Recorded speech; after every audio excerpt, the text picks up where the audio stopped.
an automatic takeover takes place, and that's your subconscious starts ruling your reality, and you do not want your subconscious in control, and that is precisely, in my view, why the New World Order wants you to be docile and zoned out so that they can control reality through your consciousness, but through your subconscious.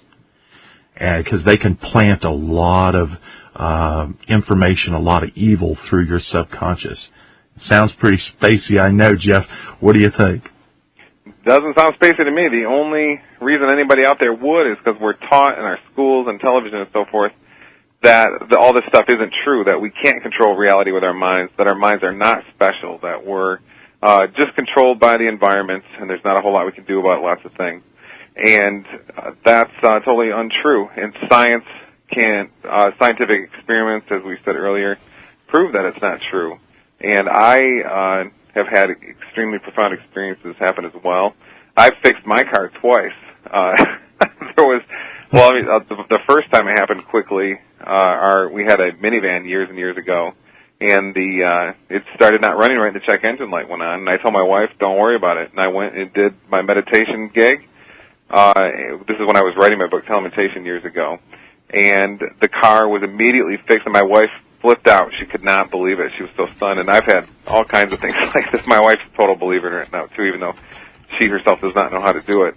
There's nothing really special about it. Like you said, it's just, we have to understand that our feelings and our thoughts are not part of the physical world. They're part of the domain of where God exists. If they were part of the physical world, then it would be the case that during surgery, brain surgery or something, when somebody opens up your brain, you would be able to see thoughts and feelings in there, but you can't. All you see is blood and brain cells and so forth.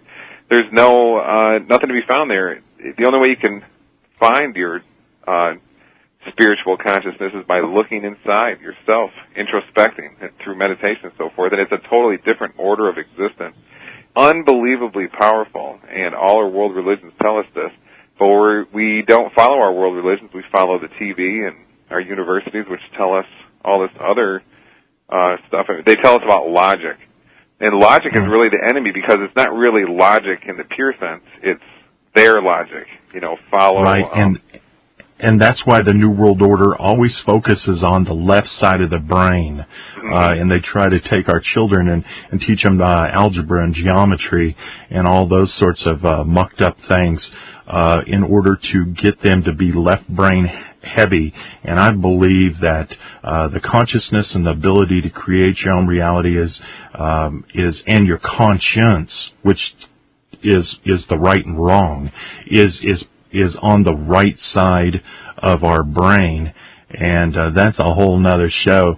But anyway, I've got old Michael here that is a naysayer. He's trying to tell me my energy didn't do that to the truck. I never said my energy did, but that's just the assumptions that the ignorant always jump to. It's almost like they purposely misunderstand so that they can attack. Anyway, hey, it's been a fun show, and I will see you tomorrow, Jeff, and all the listeners out there. I hope you tune back in. Good night. You've been listening to Don't Tread on Me radio show. Don't forget to subscribe to the top 10 news stories each day and listen to show archives at don'ttreadonme.tv.